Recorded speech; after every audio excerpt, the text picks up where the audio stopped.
Hi there, thank you for return to my channel. How good your day? Whatever your mood, please take a few minutes to join me.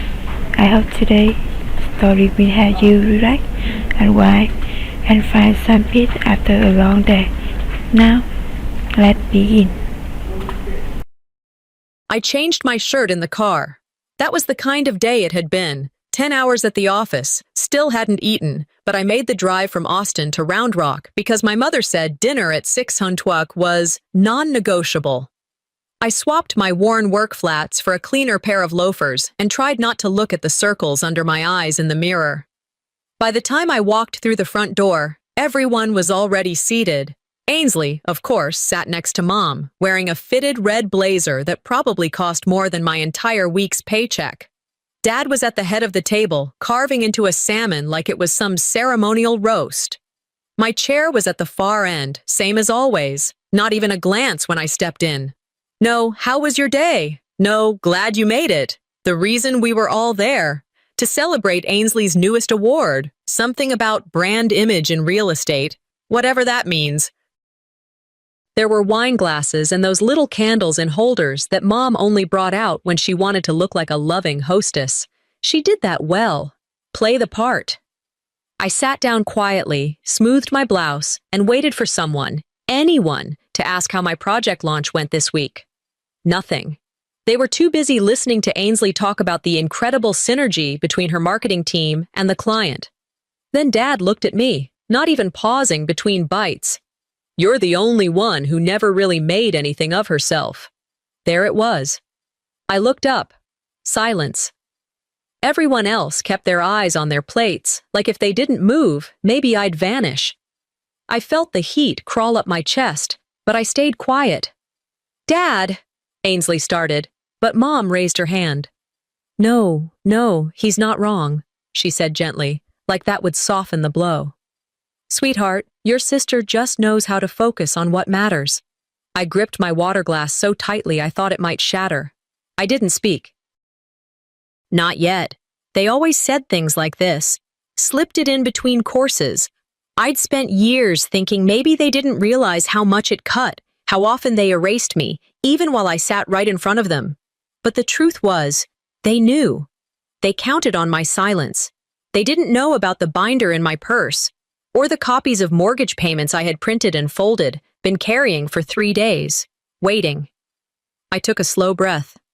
My hands trembled, but I opened my bag anyway, pulled out the first page. I've paid $161,000 over the past 2 years, I said, placing the page in front of my father, to keep this house, this very one you're eating dinner in, out of foreclosure. Forks paused mid-air. Ainsley looked confused. Mom blinked. Dad squinted at the paper like it was written in another language. I continued. Steady now. Monthly transfers, tuition for Sierra, property taxes, even the new HVAC system. All from me. Quietly. Because you said it was temporary. Because you said it was just until things stabilized. Dad scoffed. You're being dramatic. Mom waved a dismissive hand. That's what family does. We help each other.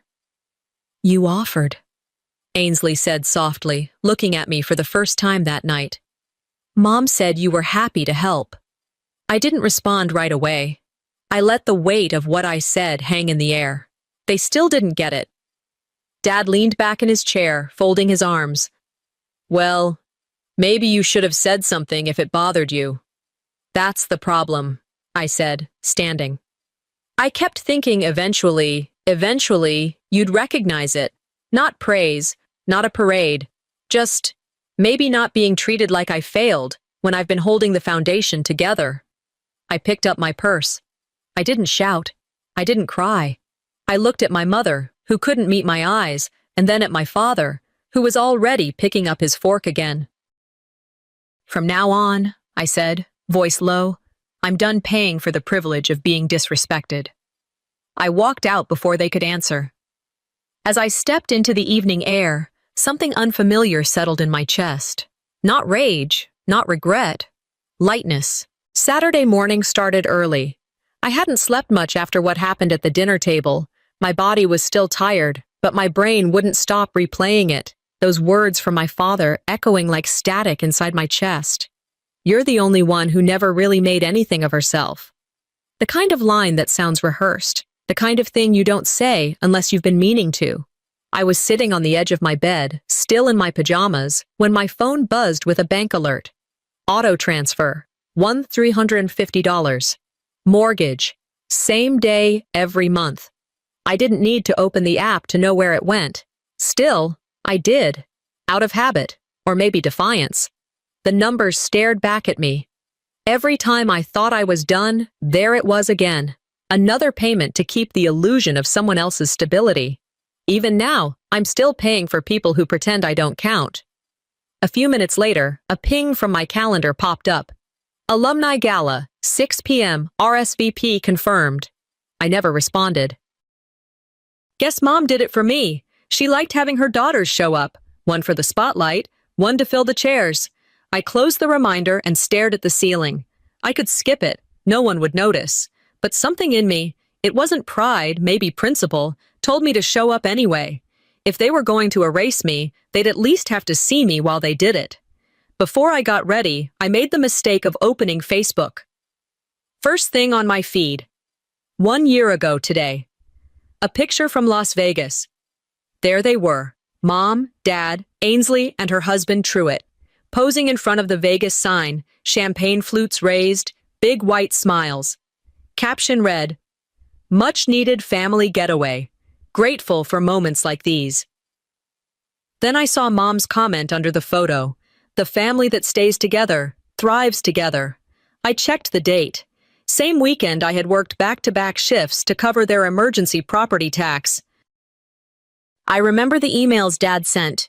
"We're a little short this month, sweetheart." And the call from Mom. "Just this once. You'll get it back." They didn't forget to invite me. They chose not to. I sat back and stared at the screen. This is the part where you'd expect rage, but what I felt was dull, quiet, a kind of truth that drains something out of you. When people are absent long enough, you start inventing reasons for them, so it doesn't hurt as much. That weekend, I'd also gone to urgent care. Cough wouldn't stop. Didn't tell anyone, didn't expect anyone to care. Conditioning runs deep when love is measured in how convenient you are. I saved the Vegas photo to a new folder on my desktop. Titled it, Family Receipts. It was going to be a long file. Later that afternoon, I stood in front of the mirror, adjusting the straps on my black cocktail dress. It was rented, still had the barcode inside the seam, minimal makeup, hair tied back, simple earrings.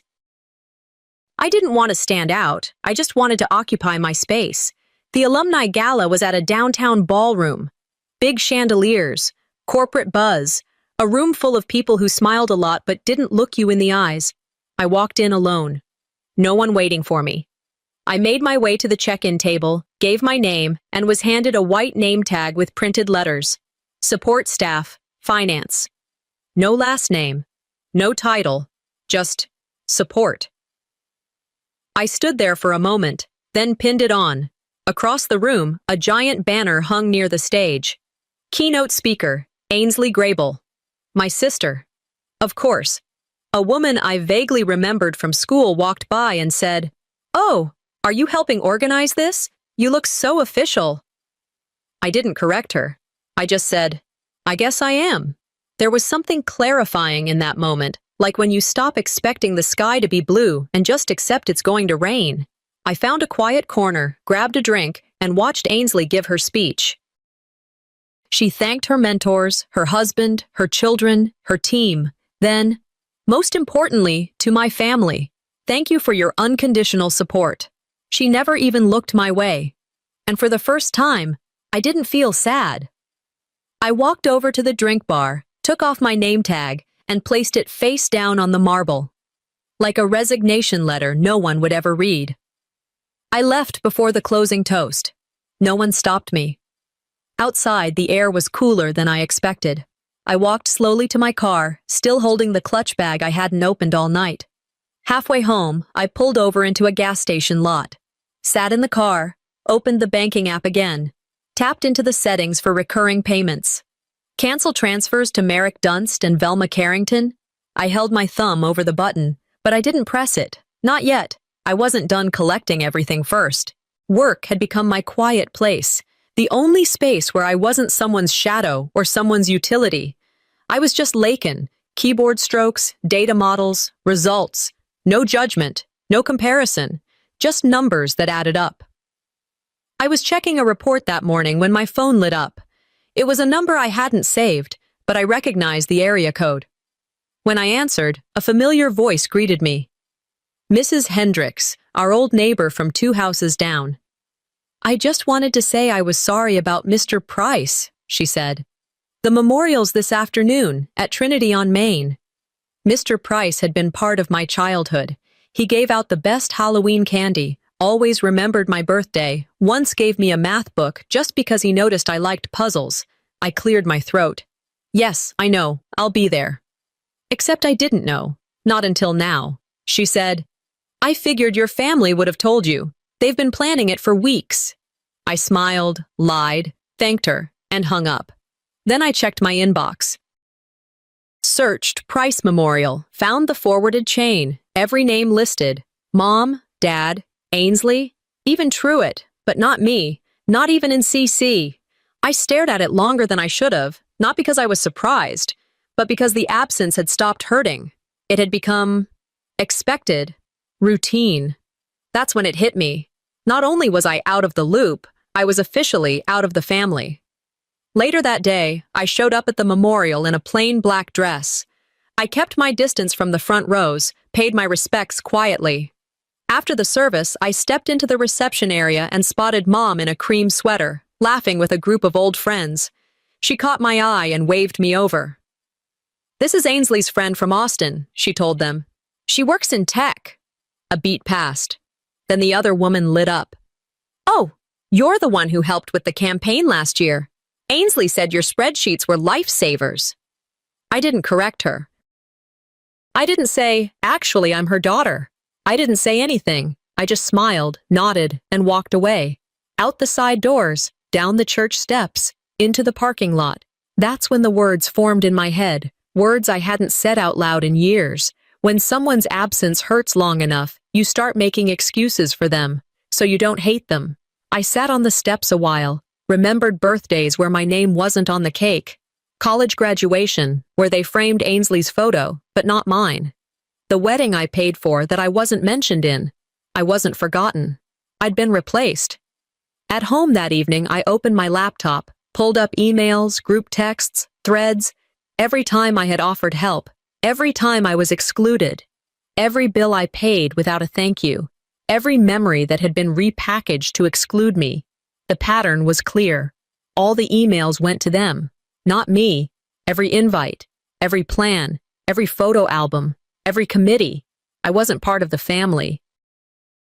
And I was a background process. So I created a folder, named it The Erasure Files. Inside, I started saving PDFs, screenshots, forwarded messages, every digital fingerprint of the truth. They didn't lose me. They edited me out. That night, I sat on the couch with my phone in hand. I typed out a message to Mom. Was I supposed to be at the memorial? I deleted it. Typed another. Why do you keep forgetting I exist? Deleted that too. Then I opened a new document. Title, Statement of Accounts. No more asking, no more waiting to be seen. I wouldn't beg to be remembered. I was preparing to make sure they couldn't forget. Sunday mornings used to be slow. Coffee, laundry, maybe some emails if I had the energy. But this one hit different. I woke up early with a pressure in my chest that wasn't hunger or caffeine withdrawal. It was something else. A pulse of clarity that kept dragging me toward the truth I hadn't wanted to face. I'd been sorting my tax records, trying to get ahead for once. Spreadsheets, receipts, statements all over my dining table. Somewhere in the middle of that mess, I found the scanned deed from 2 years ago. My name, printed right next to Merrick's. I remembered the day I signed it. He looked me in the eye and said, "This is your future too." That same memory made my stomach turn now. I opened the county records site. Searched the property. It loaded slow, like it knew what was coming. And then I saw it. My name was gone, revised, 6 months ago. No notice, no phone call, no, we'll talk it over. Just gone. It felt like someone had wiped my signature clean off the family tree. I stared at the screen, jaw clenched, throat dry. They took me off the title like I was an employee who'd been quietly fired. I didn't cry. I printed it instead. By late morning, I had a manila folder with the deed, proof of the revision, and a fresh printout of every transfer I'd made to them in the last 24 months. Gas money, mortgage payments, grocery orders, Christmas, every dollar accounted for. Then I called Mom. Her voice was cheerful. "We're doing brunch. Ainsley's here. You should swing by." I kept it light. "I'll bring muffins." "Perfect," she said, like we were any other family on any other Sunday. On the drive over, I passed the house, the one I saved, the same one I no longer had legal claim to. I looked at the fresh paint on the porch rails, the new security camera above the door. Every upgrade was stamped with a payment from me. They called it family. I was just here to collect documentation. By the time I walked into the kitchen, the smell of bacon and citrus filled the air. Ainsley was showing off a new promotion, VP of something vague and important. Dad was reading the paper, nodding at headlines like they mattered more than people. I sat, stayed quiet, waited. Mom pointed toward the living room. "I loaned Dad's massage chair to Delphina next door. He never uses it, and she's been having back problems." I froze mid-sip. That chair, I bought it for his birthday. $1,100, custom settings, delivered and assembled the day before. "Did you tell her it was from me?" Mom didn't even blink. "That's not important, sweetie. It's just a chair." It wasn't about the chair. It was about erasure. Again. I reached into my bag, pulled the folder out, and laid it flat on the table next to the fruit bowl. Dad looked up, brows knitting slightly. "What's this?" I turned the first page. "You signed me off the house," I said evenly, 6 months ago, without telling me. He glanced at the paper, then back at his coffee. Mom's smile didn't fade, but her eyes shifted. "Well, it just made things easier on the paperwork side. You were always so busy." Ainsley's voice cut in. "Wait, she was on the deed?" Silence. The kind that feels like everyone's waiting for someone else to breathe first. I stood. "That's fine. I'm simplifying things too. This is the last brunch I'll ever attend here. No yelling, no scene, just fact." I walked toward the door, passing the hallway wall lined with family photos. 12 frames. I was in 2. One was a group shot from 10 years ago, cropped so I barely made the edge. "Love without acknowledgement isn't love," I whispered. "It's labor." Outside, the sun felt too bright. I opened my phone, stared again at the bank draft screen, still hadn't canceled the transfers. Not yet. Instead, I opened a new tab, renamed a folder. Documenting financial contributions, Brixley family. Not for revenge, for the record. It was a Tuesday evening when my phone buzzed. I was finishing up a simple dinner, washing the last of the dishes. The screen lit up with a video call from Junie Ray, my niece. I dried my hands, answered with a half smile. "Hi, Aunt Lakin," she chirped, bouncing into view, her new bracelet flashing under the kitchen light. "Thank you so much for the graduation gift." I felt something soften inside me. At least she remembered. "I'm glad you liked it," I said. "Did you get the note I sent with it?" She tilted her head. "Note?" There was a beat of silence. Then she added, "Grandma said it was from her. She said you just helped order it online 'cause you're good at money stuff." In the background, I saw Velma moving through the hallway, not making eye contact, pretending not to hear. I kept my smile up for Junie. "Well, I'm just happy you're happy." She blew a kiss and logged off, and the call ended. The silence that followed felt heavy, not quiet. Like the kind that settles after someone slams a door. I didn't cry. That phase passed a long time ago. What I felt now was emptied out. Something quietly torn loose, and no one noticed the sound. Later that night, I sat down on the couch with a blanket and let myself remember the birthday party, Junie's 7th. I hadn't been able to make the drive that year, so I ordered a custom cake shaped like a chemistry set, with beakers and edible flames. I sent 3 science kits wrapped in bright yellow ribbon. At the party, Ainsley had stood up in front of everyone and said, "This is from all of us," and no one corrected her. The next day, Velma posted a family photo. "So grateful for everyone who made this day special," the caption read. "Everyone tagged, but me." You start to feel like a shadow with a bank account. It wasn't about the credit. I didn't want applause, but I wanted not to be erased. That's the part no one ever understood. Later that night, after the bracelet call, I texted Junie. "What was your favorite part of your graduation day?" She sent back a voice message. "Grandma said you're like a magic fairy. You help pay for everything but don't need to be seen." It wasn't mean. She didn't say it with any cruelty. It was innocent. It was honest. And that's what made it burn. They've trained her to see me the same way they do, useful, but not necessary. I put the phone down and stared at the ceiling. Another generation brought into the pattern. It wasn't about the money. It was about the silence I kept paying to keep. I stood up, walked out to the balcony with a mug of peppermint tea. The night was still. Just the hum of air conditioners and distant dogs barking. I opened my email and started writing. Subject line, "Let's not fight anymore." "Mom, I think it's best if I take a step back for a while. I don't want things to escalate between us. I hope you understand." Then I deleted it. I typed something shorter. "I forgive you."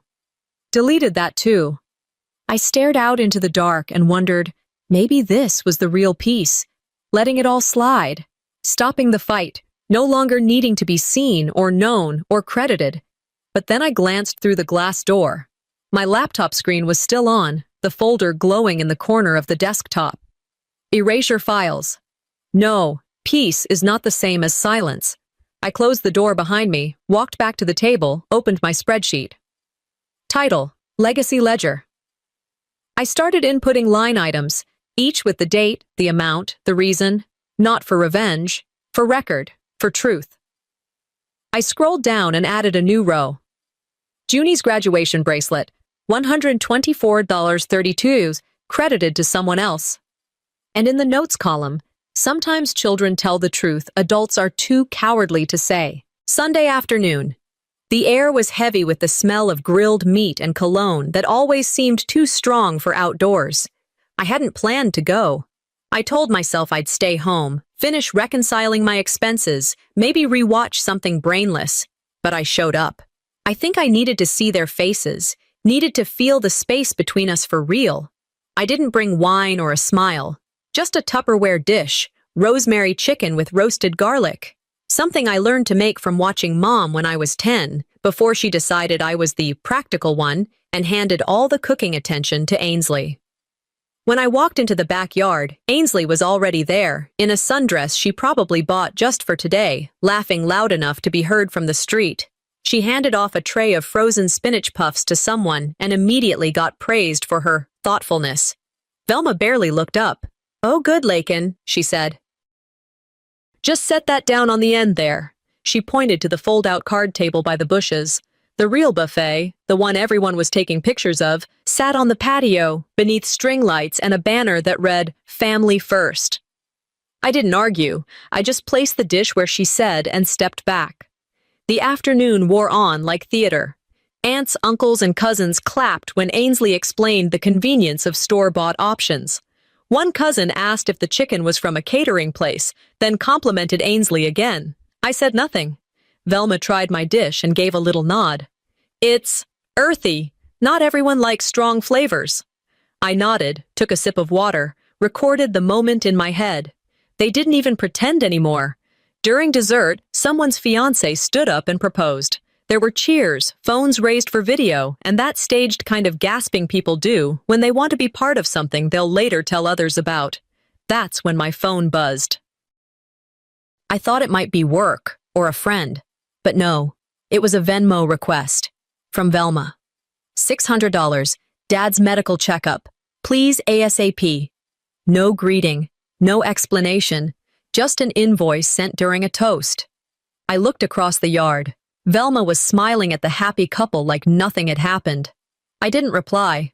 Instead, I opened my banking app and took screenshots of every transfer I'd sent over the last 6 months, labeled each one, labeled them for myself. Later, while the sun started to dip, I found Velma near the porch, arranging lemonade cups with lemon slices like a Hallmark movie backdrop. "Mom," I said calmly, "I saw your request." She didn't look surprised. "Oh, just routine. You've always been so helpful." "That wasn't a request," I said. "That was a test." Her hand paused mid-reach. She blinked, smiled thinly. "I thought we understood each other." "We do," I said.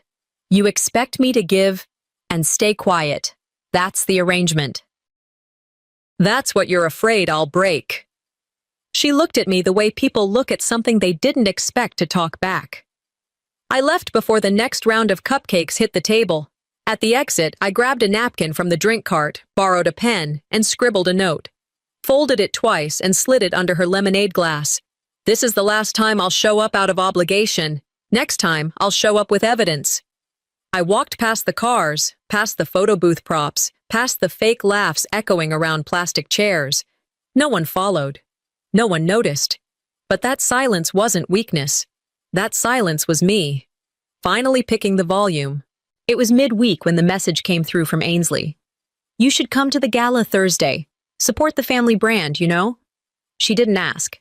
She suggested, like it would reflect poorly on me if I didn't show up. Like my absence would be the embarrassment, not the years of being left off the very materials they were celebrating. I showed up anyway. Neutral-toned dress, hair pulled back, light makeup. Not to stand out, just to witness. The country club lobby buzzed with donors and polished name tags. I walked past the welcome table, my name not on any list, but I knew how to slip into spaces quietly. That was my talent. Being invisible without disappearing. Then I saw it. A banner 6 feet tall stretched across the wall near the ballroom doors. Grable Family Foundation, built on family, powered by vision. Underneath, a photo. Ainsley, smiling wide, next to me, my image, cropped close, mid-laugh, used without permission, and not a single credit. I stared at it for a long beat, not because I was shocked, but because I wasn't. Inside the room, music played. Waitstaff passed hors d'oeuvres, guests buzzed about legacy and impact. I took a slow lap around the perimeter, my heels muffled by thick carpet. Near the kitchen door, I paused to text a friend when a man in a blazer approached me, holding an empty glass. "Excuse me," he said, not looking directly at me. "Could you bring out more glasses? We're low at table 6. I blinked, then nodded. He walked away before I could say anything. Or maybe I didn't want to. I didn't correct him. That wasn't offense. That was confirmation. They didn't just erase me from the story. They replaced me with someone who still did the work, just without the title. I walked toward the back corner of the room where a small podium stood beside the silent auction table. Ainsley was standing there, laughing with a group of donors. Velma hovered behind her, basking in the second-hand attention. I took out my phone and snapped a picture of the banner, sent it to a lawyer friend with the note, "Never signed a media release." As I turned to leave, Ainsley caught me. "Oh, you saw the display?" she said, bright and oblivious. "You looked great in that photo." I looked her straight in the eye. "It's the only time you've ever published my image, and of course, not my name." She opened her mouth, but I was already walking away. I passed the check-in desk and pulled an envelope from my bag, slid it to the woman behind the table. For the keynote speaker. Inside that envelope was a copy of the Grable Foundation's actual financial trail, payments made from my accounts, dates lined up with the foundation's launches, matched with every event they claimed as self-funded. I added a sticky note, in case you want to know who's really powering this vision. Then I left. No goodbye. No dessert.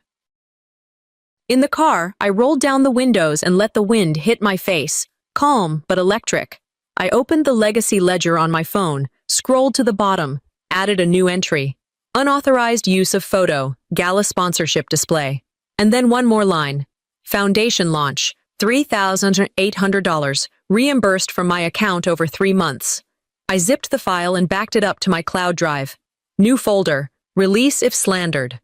They weaponized image. I weaponized truth. The sky was clear that evening, the kind of sunset that felt designed for wedding photos. I parked farther than necessary, just to walk a little. I wasn't in a rush. The truth doesn't hurry. The venue was beautiful. It should have been. It cost over $4,000. I knew that because I paid for it. Not directly, of course. That would have required acknowledgement. But I'd seen the bank line item. Venue payment, Amanda and partner. I'm neither Amanda, nor did I bring a partner. My name wasn't in the program. Not under family, not in the thank you list. Just omitted, clean and efficient. I took my seat in the back row and watched the string quartet tune up. The aisle was lined with white rose petals. I scanned the caterers, the floral centerpieces, the custom signage, the monogrammed menus. I'd helped fund every detail, quietly, consistently. Dad was near the bar, laughing too loud with a man in a suit. Velma was already giving orders to the servers, hand gestures sharp and rehearsed. She thrived in logistics. She'd turned my reliability into her brand. Dinner was served inside the main hall. I ate slowly, barely tasting anything. Then Sierra stood and tapped her glass. I just want to say how grateful I am to everyone who helped make this day happen, especially my parents. None of this would have been possible without them. Applause. I raised my glass but didn't sip. Then the slideshow began. Childhood memories, prom pictures, graduation caps, engagement shoot, and family photos. Dozens of them. I wasn't in a single one. It wasn't that they forgot me. They learned how to celebrate while erasing me. The first dance came and went.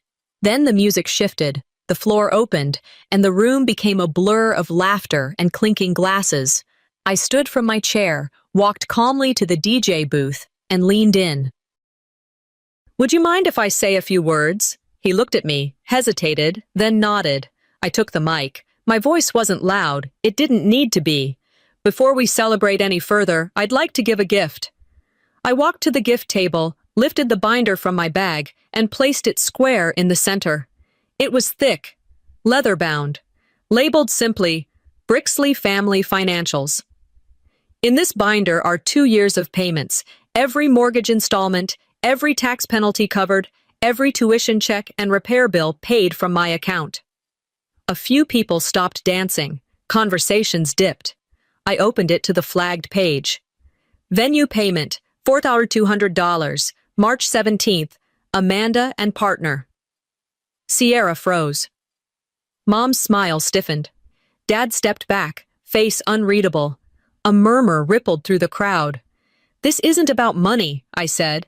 It's about narrative. For years, I've paid for a seat at a table where my name was never printed. Someone nearby lifted their phone, started recording. Velma moved fast. That's enough, Lakin. Let's get back to the music. Dad muttered, This isn't the time. I looked at both of them. It never was. That's why I made one. Sierra's voice cracked. I didn't know. I nodded slowly. That's the problem. No one ever does. Because I was never allowed to exist out loud. Whispers filled the space. Aunts, uncles, distant cousins, all reevaluating what they'd just witnessed. I didn't wait for questions. I walked toward the exit, calm, past the dessert bar, past the table where Velma was now gripping a wine glass a little too tightly. I dropped a second envelope on their table, labeled Inheritance Revision, Legal Copy Enclosed. Inside was the document showing I'd been removed from the family trust 6 months ago. Quietly, strategically. As I reached the doors, I paused just long enough to say, Congratulations. You've married off one daughter and disowned the other, publicly. I stepped outside. The music faded behind me. The stars overhead were sharp. I wasn't shaking. I wasn't angry. I was free. 2 weeks passed. No calls, no emails, not a single knock on my door. I noticed something odd, not silence, but absence. They weren't reaching out, but neither were the people who used to tag me in every family photo, every baby announcement, every recipe chain email. I wasn't being ignored. I was being erased, fully, efficiently, and without confrontation. But strangely, it didn't sting. I didn't feel abandoned. I felt clean. One morning, I opened the legacy ledger on my laptop for what I knew would be the last time, flipped through each entry, mortgage payments, tuition transfers, wedding deposits. I bookmarked the final page, closed the file, and whispered to myself, sometimes, closure is choosing not to reopen the door that kept slamming on you. That afternoon, my phone rang. Sierra. I hesitated, then answered. Her voice was low, like someone trying to speak from behind a locked door. I didn't know everything, I swear. But I know enough now. There was a long pause between us. She went on. They told me you were unstable, that you couldn't be trusted with family money. I believed it because it was easier. Her voice cracked. I want to pay you back, she said. Whatever I can. Just tell me what's fair. No, I said softly. Keep it. She was quiet. But, I added, don't let them teach your kids to treat anyone like they treated me. That landed. She didn't cry. She didn't apologize. But I heard something change in her tone when she said, I won't. I promise. It wasn't a fix, but it was a seed. That was enough. 2 days later, a letter arrived. Velma's handwriting. Neat, deliberate. Inside, no apology. Just her version of truth. I thought I was doing what was best for everyone. I read it twice, then folded it neatly and slipped it into the back pocket of the binder. The next morning, I drove to my parents' house. Velma opened the door. Her face was a familiar mask, tight, calm, unreadable. We sat at the kitchen table, no shouting, no tears. You didn't have to make it public, she said quietly. You didn't have to make me invisible, I replied. We said little else. No forgiveness, no blame, just clarity. That evening, back in my apartment, I backed up the binder to my cloud archive. Password protected, labeled, stored. I sent a copy to my lawyer with a note. Only release if I request it. Then I sold the last stock I co-owned with the family trust. I moved into a smaller apartment on the east side of the city. Clean walls, new keys, no ghosts. On my desk sat one framed object, the embroidered handkerchief I gave Velma years ago, the one she never thanked me for. Under the glass, I added a label. Not forgotten, just done. The next morning, I took a walk through Zilker Park. The breeze was cool, the grass damp with dew. Kids ran by chasing each other while their parents trailed behind. A man stood near the bike path, helping his daughter balance on 2 wheels. Keep your eyes forward, he said. Don't look back, just trust yourself. I smiled and kept walking. At a bench near the fountain, I opened a small notebook and wrote the first line of a blog I'd been thinking about. I was never the loudest in the room, but I remember everything, and now I get to decide what gets remembered. They told me family is everything, but sometimes survival means becoming your own family.